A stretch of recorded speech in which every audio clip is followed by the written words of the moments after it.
ವಿದ್ಯಾರ್ಥಿಗಳೇ, ಇವತ್ತು ನಾವು ಕರ್ನಾಟಕದಿಂದ ಗುಜರಾತದ ಈ ಒಂದು ಸ್ಥಳಕ್ಕೆ ನೋಡ್ಲಿಕ್ಕೆ ಬಂದೀವಿ.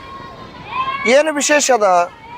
ಕರ್ನಾಟಕದಲ್ಲಿ ಅನೇಕ ಸ್ಥಳಗಳು ಕೂಡ ನಾವು ನೋಡುವಂಥ ಸ್ಥಳಗಳಿದ್ದರೂ ಕೂಡ ಗುಜರಾತನ ನಾವೀಗ ಬಂದಿರುವಂಥ ಸ್ಥಳ ನೋಡಲು ವಿಶೇಷ ಏನು ಅಂತಂದರೆ, ಇದು ಜಗತ್ತಿನ ಅತಿ ದೊಡ್ಡದಾದಂಥ ಒಂದು ಸ್ಟ್ಯಾಚ್ಯೂ ಇಲ್ಲಿ ನಿರ್ಮಾಣ ಮಾಡಿದ್ದಾರೆ. ಯಾವ್ದು ಸ್ಟ್ಯಾಚ್ಯೂ? ಅದು ಕರ್ನಾಟಕದಲ್ಲಿರುವ ನಮ್ಮದು ಗುಲ್ಬರ್ಗಾ ಜಿಲ್ಲೆ ಜೇವರ್ಗಿ ತಾಲೂಕಿನ ಗೌಹಾರದ ತ್ರಿವಿಕ್ರಮಾನಂದ ಸರಸ್ವತಿ ಪ್ರೌಢಶಾಲೆಗೂ ಈ ಗುಜರಾತದಲ್ಲಿರುವಂಥ ಈ ಸ್ಟ್ಯಾಚ್ಯೂ ಸರ್ದಾರ್ ವಲ್ಲಭಭಾಯ್ ಪಟೇಲ್ರವರ ಜಗತ್ತು ಪ್ರಸಿದ್ಧ ಜಗತ್ತಿನ ಅತಿ ದೊಡ್ಡದಾದಂಥ ಸ್ಟ್ಯಾಚ್ಯೂಗೂ ಅದನ್ನೇ ತೋರಿಸಬೇಕು ಅಂತ ಯಾಕೆ ವಿದ್ಯಾರ್ಥಿಗಳಿಗೆ ನಾವು ಕರ್ಕೊಂಡು ಬಂದೀವಿ ಅಂತಂದರೆ, ಹೈದರಾಬಾದ್ ಕರ್ನಾಟಕವನ್ನು ಸ್ವತಂತ್ರಗೊಳಿಸಿದ ಮಹಾತ್ಮ ಯಾರು ಅಂದರೆ ಸರ್ದಾರ್ ವಲ್ಲಭಭಾಯ್ ಪಟೇಲ್ರವರು. ಅವರೇ ನಮ್ಮ ಭಾಗದ ಮಹಾತ್ಮ. ಯಾಕಂತಂದರೆ ಇಡೀ ಭಾರತ ಹರಿದು ಹಂಚಿ ಹೋಗಿರುವಂಥ 560 ಸಂಸ್ಥಾನಗಳನ್ನು ಎಲ್ಲವೂ ಕೂಡ ಒಂದುಗೂಡಿಸಿ ಯುನಿಟಿ ಅಂದಿದ್ದಂಥದ್ದು ಸ್ಟ್ಯಾಚ್ಯೂ ಆಫ್ ಯುನಿಟಿ ಯಾಕೆ ಮಾಡಿದ್ರು, ಅದು ಹೆಸರು ಯಾಕಿಟ್ರು ಅಂದರೆ, ಹರಿದು ಹೋಗಿರುವಂಥ ಭಾರತದ ಅನೇಕ ರಾಜರಾಗಿ ಆಳ್ವಿಕೆ ಮಾಡಿರುವಂಥ ಪ್ರದೇಶಗಳನ್ನೆಲ್ಲ ಒಂದುಗೂಡಿಸಿ ಅಖಂಡ ಭಾರತವನ್ನು ನಿರ್ಮಾಣ ಮಾಡಬೇಕು ಅನ್ನುವಂಥ ಜವಾಬ್ದಾರಿ ಹೊತ್ತವರು ಯಾರು ಅಂದರೆ ಸರ್ದಾರ್ ವಲ್ಲಭಭಾಯ್ ಪಟೇಲ್ರವರು. ಅಷ್ಟೇ ಅಲ್ಲ, ನಮಗೆ ಯಾಕೆ ವಿಶೇಷ ಅಂತಂದರೆ, ಜಗತ್ತಿನ ಭಾರತದ ಎಲ್ಲ ರಾಜರು ಕೂಡ 560 ರಾಜಮನೆತನಗಳಲ್ಲಿ ಎಲ್ಲರೂ ಕೂಡ ಸ್ವಾತಂತ್ರ್ಯ ಆಗಿಬಿಟ್ರು. ಆದರೆ ಹೈದರಾಬಾದ್ ಕರ್ನಾಟಕದವರ ನಮ್ಮದು ಏನಾಗಿತ್ತು ಅಂದರೆ ಸ್ವಾತಂತ್ರ್ಯ ಆಗಲಿಲ್ಲ. 3 ಸ್ವಾತಂತ್ರ್ಯ ಆಗಲಿಲ್ಲ ರಾಜಮನೆತನಗಳು: ಹೈದರಾಬಾದ್ ಪ್ರಾಂತ್ಯ, ಗುಜರಾತಿನ ಜುನಾಗಢ ಪ್ರಾಂತ್ಯ ಮತ್ತು ಯಾವುದು ಅಂದರೆ ಜಮ್ಮು ಕಾಶ್ಮೀರದ ಪ್ರಾಂತ್ಯ. ಇಲ್ಲಿ 3 ರಾಜ್ಯಗಳು ಮಾತ್ರ ಭಾರತದೊಂದಿಗೆ ಅವರು ಹೋಲಿಕೆ ತಯಾರಿದ್ದಿದ್ದಿಲ್ಲ. ನಮ್ಮಲ್ಲಿಯೂ ಕೂಡ ಹೈದರಾಬಾದಿನ ನಿಜಾಮ, ನಾ ಭಾರತದೊಂದಿಗೆ ಹೋಗಲ್ಲ, ಪ್ರತ್ಯೇಕವಾದ ರಾಷ್ಟ್ರ ಬೇಕು, ಅದಕ್ಕೆ ಮಧ್ಯ ಪಾಕಿಸ್ತಾನ ಅಂತ ಹೆಸರಿಡ್ತೀನಿ, ನಾನು ಪ್ರತ್ಯೇಕ ರಾಷ್ಟ್ರ ಬೇಕು, ನನಗೇ ರಾಷ್ಟ್ರವಾಗಿ ಕೊಡ್ರಿ ಅಂತ ಹೈದರಾಬಾದ್ ಕರ್ನಾಟಕ 1 ವರ್ಷಗಳ ಕಾಲ ಹಠ ಹಿಡ್ಕೊಂಡು ಕೂತಿದ್ದ. ನಾನು ಯಾವುದೇ ಕಾರಣಕ್ಕೂ ಕೂಡ ನಾನು ಭಾರತದೊಂದಿಗೆ ವಿಲೀನ ಆಗಲ್ಲ, ಭಾರತೀಯರಾಗಿ ನಾನು ಒಪ್ಪಲಿಕ್ಕೆ ಸಾಧ್ಯ ಇಲ್ಲ ಅಂದಿದ್ದ. ಅವ ಏನಾದರೂ ಒಂದು ವೇಳೆ ಸರ್ದಾರ್ ವಲ್ಲಭಭಾಯ್ ಪಟೇಲ್ರು ಅವತ್ತೇನಾದರೂ ಮನಸ್ಸು ಮಾಡದೆ ಹೋದರೆ ಇವತ್ತು ಏನಾಗ್ತಿತ್ತು ನಮ್ಮ ಪರಿಸ್ಥಿತಿ ಅಂದರೆ, ನಾವೆಲ್ಲ ಮಧ್ಯ ಪಾಕಿಸ್ತಾನಿಗಳಾಗಿ ಹೋಗುತ್ತಿದ್ದೀವಿ. ಸರ್ದಾರ್ ವಲ್ಲಭಭಾಯ್ ಪಟೇಲ್ರು ನಿರ್ಧಾರ ಮಾಡಿದರು, ಪೊಲೀಸ್ ಕಾರ್ಯಾಚರಣೆಯ ಮೂಲಕ ಹೈದರಾಬಾದ್ ಕರ್ನಾಟಕದವರೆಲ್ಲರಿಗೂ ಕೂಡ ಸ್ವಾತಂತ್ರ್ಯ ಕೊಡಿಸಬೇಕು ಅಂತ ತಿಳ್ಕೊಂಡು ಸ್ವತಃ ಹೈದರಾಬಾದಕ್ಕೆ ಬಂದರು ಸರ್ದಾರ್ ವಲ್ಲಭಭಾಯ್ ಪಟೇಲ್ರು. ಭಾರತದ ಗೃಹ ಮಂತ್ರಿಗಳಾಗಿದ್ದರು.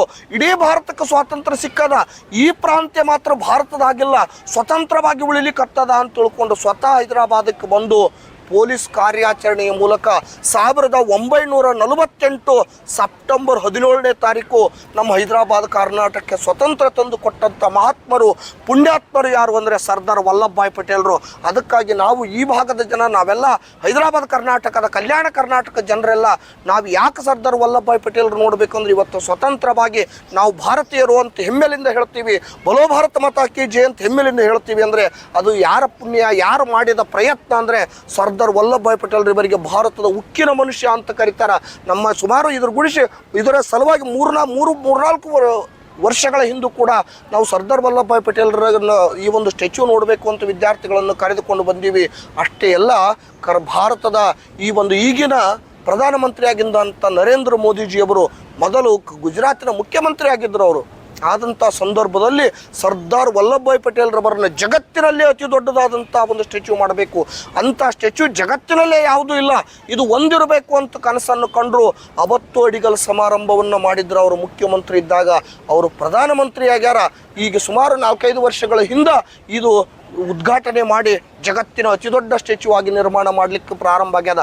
ಯಾಕೆ ಈ ಜಾಗದಾಗೆ ಮಾಡ್ಯಾರ ಅನ್ನೋದು ನಾವು ವಿಶೇಷ ಆಗ್ಯದ. ಗುಜರಾತಿನ ಹಲವಾರು ಪ್ರದೇಶಗಳಲ್ಲಿ ಸ್ಟ್ಯಾಚ್ಯೂ ಮಾಡಬೇಕಾಗಿತ್ತು, ಇದೇ ಜಾಗದಾಗ ಯಾಕೆ ಮಾಡ್ಯಾರ ಅಂದ್ರೆ, ಆ ಪುಣ್ಯಾತ್ಮ ಸರ್ದಾರ್ ವಲ್ಲಭಭಾಯ್ ಪಟೇಲ್ರು ಬಹಳ ಶ್ರೀಮಂತ ವ್ಯಕ್ತಿ. ತನ್ನ ಎಲ್ಲ ಆಸ್ತಿಗಳನ್ನು ಮಾರಾಟ ಮಾಡಿ ತನ್ನಬಲ್ಲಿರುವಂಥ ತನಗೆ ಬೇಕಾದಂಥವರೆಲ್ಲ ಧನ ಕನಕಗಳನ್ನು ಸಂಗ್ರಹ ಮಾಡಿ, ಬಂಗಾರ ರೊಕ್ಕ ಎಲ್ಲವನ್ನು ಸಂಗ್ರಹ ಮಾಡಿ, ನಾವೀಗ ಏನು ನೋಡ್ತೀವಲ್ಲ ಸರ್ದಾರ್ ಸರೋವರ, ಈ ಸರ್ದಾರ್ ಸರೋವರವನ್ನು ಸಂತು ತಮ್ಮ ದುಡ್ಡಿಲೇ ತಮ್ಮ ಮನೆತನದ ಹಣವನ್ನು ಕೂಡ ಖರ್ಚು ಮಾಡಿ ಈ ಸರ್ದಾರ್ ಸರೋವರವನ್ನು ನಿರ್ಮಾಣ ಮಾಡಿದರು. ಯಾಕೆ ಅಂತ ಕೇಳಿದ್ರೆ, ಈ ಭಾಗದ ಜನರು ಕುಡಿಲಿಕ್ಕೆ ನೀರು ಬೇಕು, ನೀರಿಲ್ಲಾರದೆ ಬಳಲಿಕ್ಕೆ ಹತ್ತಿರ, ಒಂದು ಹೊತ್ತು ಊಟ ಇದ್ದರೂ ಕೂಡ ಕುಡಿಲಿಕ್ಕೆ ನೀರಿಲ್ಲಾರ್ದಂಥ ಪರಿಸ್ಥಿತಿ, ಯಾವುದಕ್ಕೆ ಬಳಸಲಿಕ್ಕೆ ನೀರಿಲ್ಲಾರ್ದಂಥ ಪರಿಸ್ಥಿತಿ. ನರ್ಮದಾ ನದಿ ಭಾರತದ ಮಧ್ಯದಲ್ಲಿ ಹಾಗೆ ಹೋಗಿರುವಂಥ ಇಂಥ ನರ್ಮದಾ ನದಿ ಗುಜರಾತ್ದಾಗಿದ್ದರೂ ಕೂಡ ನಮ್ಮ ಪರಿಸ್ಥಿತಿ ಹಿಂಗಾಗ್ಯದ ಅಂತ ತಿಳ್ಕೊಂಡು ಸ್ವಂತ ಹಣವನ್ನು ಖರ್ಚು ಮಾಡಿ ಸರ್ದಾರ್ ಸರೋವರವನ್ನು ನಿರ್ಮಾಣ ಮಾಡಿದರು. ಅದಕ್ಕಾಗಿ ನರೇಂದ್ರ ಮೋದಿಜಿಯವರು ಸರ್ದಾರ್ ಸರೋವರವನ್ನು ನಾವೀಗ ಬರುವಂಥ ಸಂದರ್ಭದಲ್ಲಿ ಸರ್ದಾರ್ ವಲ್ಲಭಭಾಯ್ ಪಟೇಲ್ರ ಮೂರ್ತಿ ನೋಡ್ತಾ ಬಂದೀವಿ.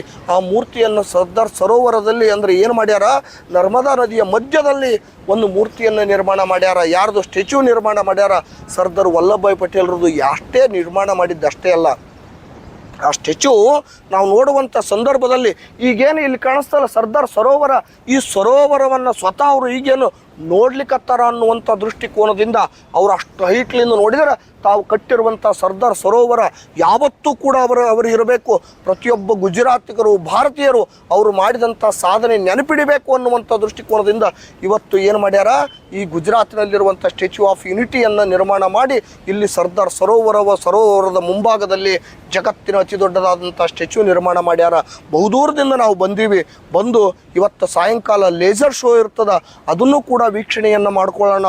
ನಮ್ಮದು ಈ ಒಂದು ವಿಚಾರದಿಂದ ನಾವೇನು ಕಲಿಬೇಕು ಅಂದರೆ, ಯಾವತ್ತೂ ಕೂಡ ಜನನಿ ಜನ್ಮ ಭೂಮಿಶ್ಚ ಸ್ವರ್ಗಾದಪಿ ಗರಿಯಚಿ ಅಂತ ಹೇಳ್ತಾರೆ. ಏನು ಅಂದರೆ ನಾವು ಯಾವ ದೇಶದಲ್ಲಿ ಹುಟ್ಟಿರ್ತೀವಿ, ಭಾರತ ಮಾತೆಯ ಋಣ, ಈ ದೇಶದ ಋಣ ಯಾವತ್ತೂ ಕೂಡ ನಾವು ಮರಿಲಿಕ್ಕೆ ಸಾಧ್ಯ ಇಲ್ಲ, ತೀರಿಸಲಿಕ್ಕೆ ಸಾಧ್ಯ ಇಲ್ಲ. ಅದು ಯಾರಿಂದ ಕಲಿಬೇಕು ನಾವು ಅಂದರೆ ಸರ್ದಾರ್ ವಲ್ಲಭಭಾಯ್ ಪಟೇಲ್ರವರಿಂದ ಕಲಿಬೇಕು ಎನ್ನುವಂಥ ದೃಷ್ಟಿಕೋನದಿಂದ ನಿಮ್ಮನ್ನೇ ಇಲ್ಲಿ ಕರ್ಕೊಂಡು ಬಂದು ಈ ಒಂದು ಪ್ರದೇಶದ ಪರಿಚಯ, ಇಲ್ಲಿಯ ಸಂಸ್ಕೃತಿ, ಇಲ್ಲಿಯ ನೆಲ ಜಲ, ಇಲ್ಲಿಯ ಆಹಾರ ಪದಾರ್ಥಗಳು, ಇಲ್ಲಿಯ ಉಡುಗೆ ತೊಡುಗೆ ಎಲ್ಲವೂ ಕೂಡ ಪರಿಚಯ ಮಾಡುವಂಥ ದೃಷ್ಟಿಕೋನದಿಂದ ಇದು ಪ್ರವಾಸ ಆಗಿಲ್ಲ, ಇದೊಂದು ಶೈಕ್ಷಣಿಕ ಅಧ್ಯಯನ ಎನ್ನುವಂಥ ದೃಷ್ಟಿಕೋನದಿಂದ ನಾವಿದನ್ನು ಮಾಡೀವಿ ಎನ್ನುವಂಥ ಮಾತುಗಳನ್ನು ಈ ಸಂದರ್ಭದಲ್ಲಿ ಹೇಳಿ ನಾವೆಲ್ಲರೂ ಕೂಡ ಇವತ್ತು ಸಾಯಂಕಾಲ ಲೇಸರ್ ಶೋ ನೋಡಿ ಮುಂದಿನ ಪ್ರವಾಸವನ್ನು ಮುಂದುವರಿಸೋಣ.